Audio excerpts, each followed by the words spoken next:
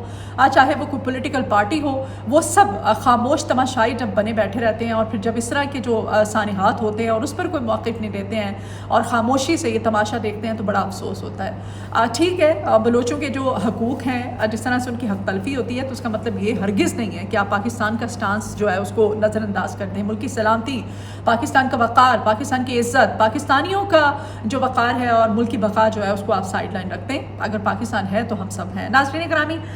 Basically یہ جو بولان ہے، یہ بولان کا علاقہ تھا مشکاف کا ہے ٹنل ڈھاڈر. ٹنل مشکاف کا جو ڈھاڈر کے قریب جہاں پر دشمنوں نے اس جعفر ایکسپریس جو ٹرین تھی اس کو بڑی باقاعدہ منظم کارروائی اور بڑی پلانڈ یہ کارروائی ہے. اور یہ پلانڈ اس وجہ سے کہا جا رہا ہے، انڈیا میں، بھارت میں جس طرح سے اس پہ پراپوگنڈا کیا گیا اس کو بھی ہمیں فراموش نہیں کرنا چاہیے. ہمارا دشمن ہے نا، وہ جس طرح سے پراپوگنڈا کرتا رہا، پورے 2 دن اس پہ لگا رہا، بتاتے رہے. وہ AIG ٹیکنالوجی انہوں نے استعمال کی، اپنے انہوں نے ویژولز کریٹ کیے، اپنی فوٹیجز دکھائیں، اپنے وہاں پر دھماکے دکھاتے رہے اور کیا کچھ وہ ڈرامہ کرتے رہے پوری دنیا میں کہ پاکستان کو جگ ہسائی کا باعث بنے. ظاہر ہے وہ کیش کرتے ہیں اس تمام تر صورتحال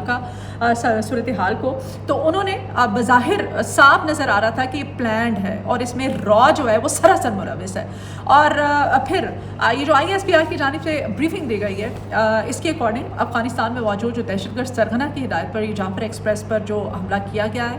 اور ساتھ حملے کے دوران دہشت گردوں کے ساتھ مسلسل انہوں نے کہا کہ وہاں پر وہ رابطے میں تھے اور سیٹلائٹ فون مسلسل اس دوران استعمال کیے جاتے رہے. اور وہاں پر ISPR کے اکارڈنگ 33 جو دہشت گرد تھے انہوں نے حملہ کیا ہے. 33 ان کی تعداد بتائی جا رہی ہے ISPR کے اکارڈنگ. اور FC کے 4 جوان جو ہیں انہوں نے جام شہادت نوش کیا جنہوں نے اس آپریشن میں حصہ لیا تھا. فوج کے آپریشن سے پہلے ہی کہا جا رہا ہے ISPR کی جو اعداد و شمار ہے اس کے اکارڈنگ کہ وہاں پر جو مسافر تھے 21 مسافر جو ہیں وہ شہید ہو چکے تھے. آپریشن شروع ہونے سے پہلے ہی ان پر حملہ کر کے ان کو ٹارگٹ کر کے ان کو شہید کر دیا گیا تھا. کلیئرنس آپریشن کے حوالے سے یہ کہا جا رہا ہے کہ کوئی شہری جو ہے وہ اس میں نشانہ نہیں بنا ہے اور تمام یرغمالی مسافروں کو بازیاب کروا لیا گیا، یعنی کہ آپریشن جو ہے وہ مکمل ہو چکا ہے. اب اس تمام تر آپریشن میں ملٹری سنائپرز، SST کمانڈوز اور مختلف فورسز نے آپریشن میں حصہ لیا ہے. ہیلی کاپٹرز بھی استعمال کیے گئے، آپ نے فوٹیجز دیکھی ہیں. بہرحال جو ہے آپریشن مکمل ہو چکا ہے اور تمام تر جو یرغمالی تھے بازیاب ہو چکے ہیں. تاہم سیکیورٹی فورسز کے جو اہلکار جنہوں نے جام شہادت نوش کیا ان کو ہمیں بھی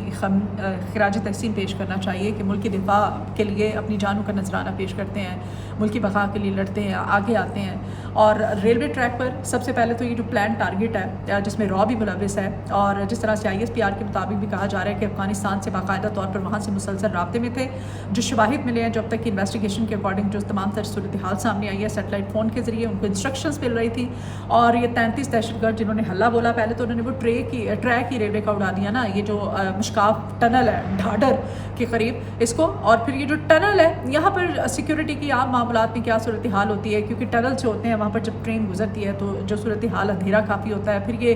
وہ ایریا ہے جہاں پر سگنلز نہیں ہوتے ہیں موبائل فون کے، وہاں پر رسائی آسان نہیں ہوتی ہے. یہ بڑا پہاڑی آپ دیکھیں تو پہاڑیاں ہیں ہر طرف، چٹانیں ہیں. اور آپ دیکھیں گے دور دور تک موبائل سگنل دور کی بات ہے، وہاں پر اگر آپ کوئی پہنچنا بھی پائے، ریسکیو بھی کرنا چاہیں، کوئی بھی کسی بھی قسم کی کارروائی، تو انتہائی مشکل. یعنی کہ بڑا سوچ سمجھ کر اور منظم طریقے سے یہ منصوبہ جو ہے یہ بنایا گیا تھا.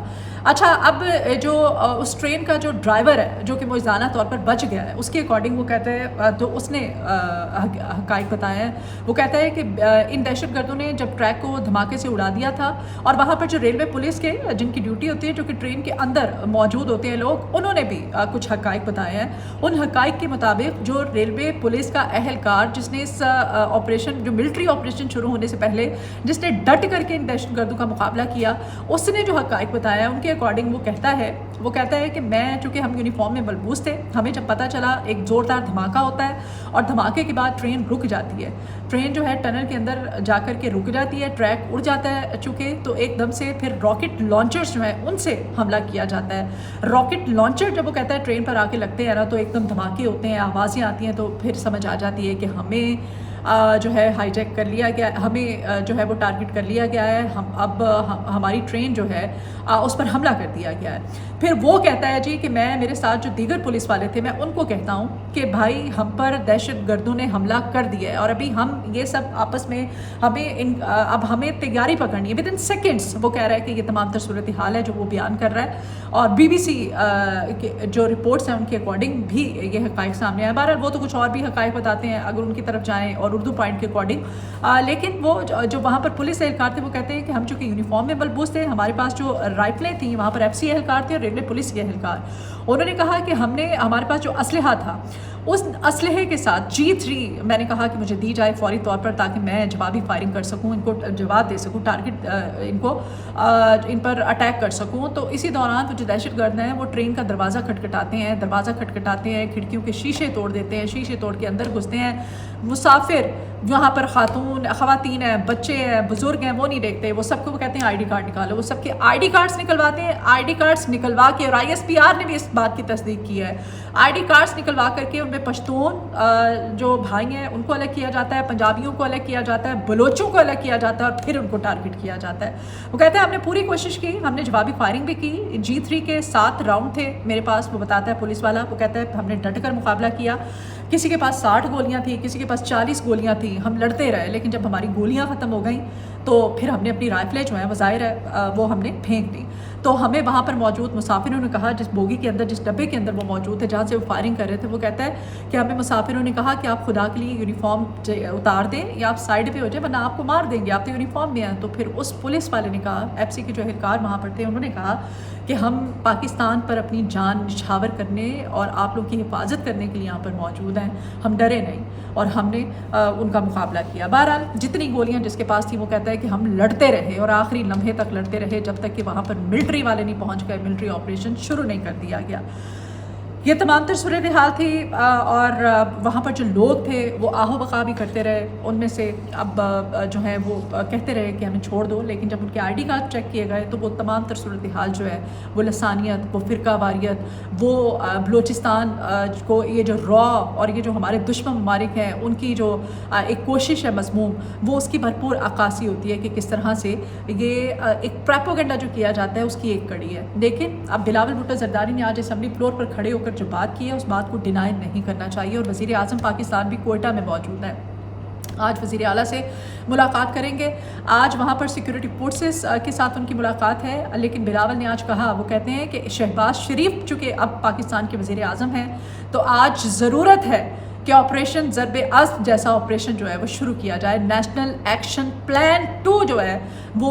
وزیر اعظم شہباز شریف صاحب جو ہیں فوری طور پر ترتیب دیں، اور واقعی یہ اس وقت ضرورت ہے، پاکستان کو بچانا ہے، اور پاکستان کی تمام سیاسی جماعتوں کو جس طرح سے بلیم کیا جا رہا ہے۔ خواجہ آصف صاحب جب اسپیچ کر رہے تھے تو بڑا افسوس ہو رہا تھا، وہ آج بھی جس طرح سے نعرے بازیاں لگائی جا رہی تھیں، ایک دوسرے کو ٹارگٹ کیا جا رہا تھا، ایک دوسرے کی ذاتیات پر کیچڑ اچھالا جا رہا تھا، باپ کہا جا رہا تھا، وہ دوسری طرف سے کہہ رہے تھے آپ کا فلانا باپ ہے، وہ کہہ رہے تھے آپ کا فلانا باپ ہے، آپ فلاں کی گود میں بیٹھ کے آیا، آپ فلاں کی گود میں بیٹھ کے آئے۔ تو یہ ملک کی اسٹیک کا معاملہ ہے، آج ہمیں یہاں پر بیٹھ کے ایک دوسرے کی ذات بیات پہ کیچڑ نہیں اچھالنا، بلکہ ہمیں ایک چہتی کا مظاہرہ کرنا ہے تمام سیاسی جماعتوں کو۔ اور پاکستان تحریک انصاف کو یہ بھی ٹارگٹ کیا جا رہا ہے، یہ بھی کہا جا رہا ہے کہ ان کے سوشل میڈیا پہ ان کے جو ہیں آواز اٹھانے والے انہوں نے بھی پروپیگنڈا کیا ہے۔ بہرحال BBC کی جو رپورٹ جس کا میں کہہ رہی تھی اردو پوائنٹ کے اکارڈنگ یہ کہا جا رہا ہے، چونکہ ہلاکتیں جو بتائی جا رہی ہیں اس میں جس طرح سے ISPR کے اکارڈنگ وہ کچھ اور ہیں، لیکن BBC کہتا ہے جی کہ